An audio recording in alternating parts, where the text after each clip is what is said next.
Everyone, welcome জানাই তোমাদের সবাইকে আমার নতুন আরেকটি ব্লগে। আশা করি তোমরা সবাই খুব ভালো আছো। যে দিনের ব্লগটা শেয়ার করছি সেদিন ছিল 15ই আগস্ট। সন্ধ্যের দিকে আমরা সবাই মিলে একসাথে বেরিয়ে পড়েছিলাম M5 মলের উদ্দেশ্যে। M5 মলটা আমাদের বাড়ির খুব কাছাকাছি, তাই আমরা মাঝে মধ্যে সময় পেলে এই মলটাতে ঘুরে আসি। আমরা এখন চলে এলাম M5 মলে। বাড়ি থেকে M5 মলের ডিস্টেন্স ওই 3-4 কিলোমিটার। ওই দেখো মেট্রো যাচ্ছে।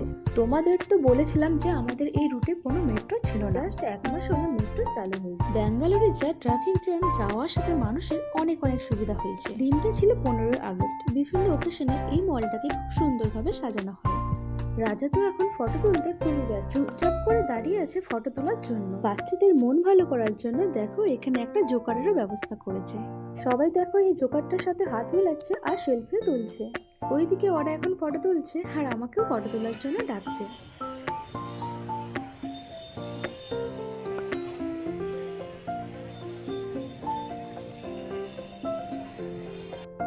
এতক্ষণ মলের বাইরেই ছিল, এরপরে মলের ভেতরে ঢুক। মলটা খুবই সুন্দর, চলো তোমাদের একবার ঘুরিয়ে দেখিয়ে দিই।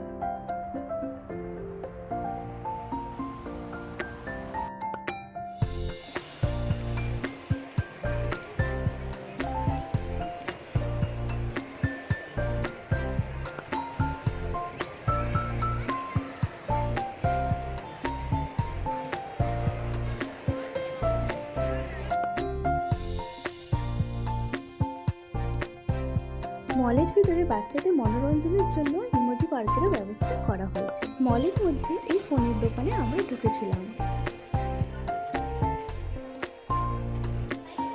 বাড়ির গার্জেনরা নিজেদের মতো ফোন দেখছে।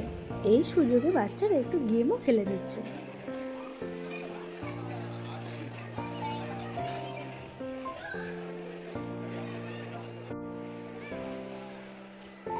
এই হলো ইমোজি পার্ক, যেখানে বাচ্চারা নিজেদের মতো খেলতে পারে।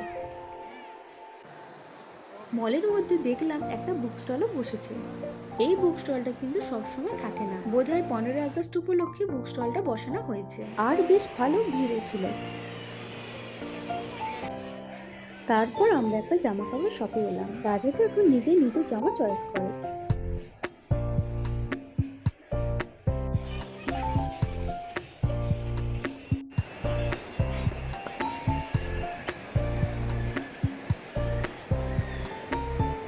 এখানে আবার গ্রেট হলিডে অফার চলছিল, দেশ বিদেশ যাওয়ার জন্য হোটেল বা রিসোর্ট বুকিং।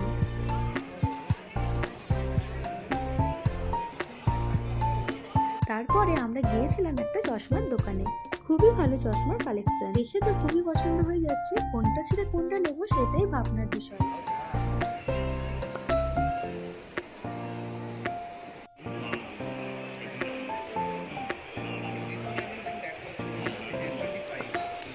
দেন আমরা আরেকটা ফোনের দোকানে গিয়েছিলাম।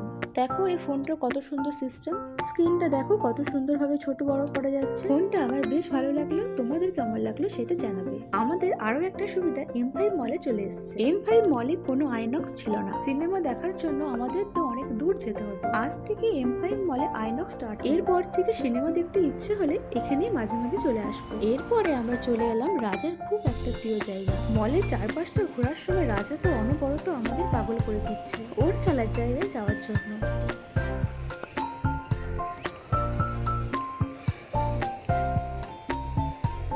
মলে আমাদের ঘোরাঘুরি কমপ্লিট। এরপর আমরা চলে যাচ্ছি একটা রেস্টুরেন্টে রাতে ডিনার করার জন্য। এই হলো ক্যালিফোর্নিয়া ব্যারিটো, যেখানে আমরা রাত্রে ডিনার করব। এখানে আমি এই ফার্স্ট টাইম এলাম। রাজার বাবা আগে অফিসের কলিগদের সাথে এসে এখানে খাওয়া দাওয়া করে গেছে। এখানে খাবার বেশ ভালো লেগেছে, তাই আমাদেরও আবার নিয়ে এসেছে। খুবই ভালো এই জায়গাটা, বাচ্চাদের খেলার জন্য ব্যবস্থা করা আছে। রাজা তো ডিনার করার জন্য এখানে চুপচাপ বসে পড়েছে।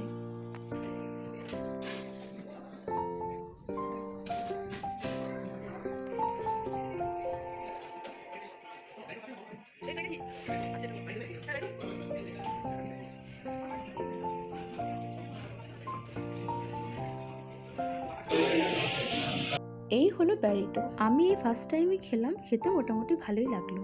এটা কিন্তু খুলে খাই না, আমি জাস্ট তোমাদের দেখানোর জন্য এটা খুলছি। রোলের সাথে ভাত এই প্রথমবারই দেখলাম আর প্রথমবারই খেলাম। আর ওইদিকে ওরা অর্ডার করেছে বাউল। এই দোকানটা খুবই নতুন, জাস্ট 1 মাস হলো ওপেনিং হয়েছে, তাই খুব একটা ভিড় ছিল না, বেশ ফাঁকা ফাঁকা ছিল। ওইদিকে রাজার খাওয়া প্রায় কমপ্লিট। রাজাকে জিজ্ঞেস করলাম খাবারটা কেমন, তো রাজা বলছে দারুণ। খাবার দাবার কমপ্লিট করার পর আমরা পাশাপাশি দোকানগুলো একটু ঘুরে নিচ্ছিলাম, আর রাজা তো এখানে খেলা করছিল। দেখলাম পাশে গরম গরম মোমো হচ্ছে, বৃষ্টি পড়ছে, ব্যাঙ্গালোর ওয়েদার বেশ ঠান্ডা। এই ঠান্ডা ওয়েদারে গরম গরম মোমো খেতে বেশ ভালো লাগে। আমি যেহেতু চিকেন খাই না, সেজন্য ভেজ মাঞ্চুরিয়ান মোমো অর্ডার করেছিলাম। ঘন্টা বাজিয়ে দিয়েছে, আমাদের সামনে চলে এলো গরম গরম ভেজ মাঞ্চুরিয়ান মোমো। মোমো খাওয়া দাওয়া সেরে আমরা এখন চললাম বাড়ির দিকে। এখানেই শেষ করলাম। কেমন লাগলো ব্লগটা তা কমেন্টস করে জানিও। সবাই খুব ভালো থেকো, টাটা।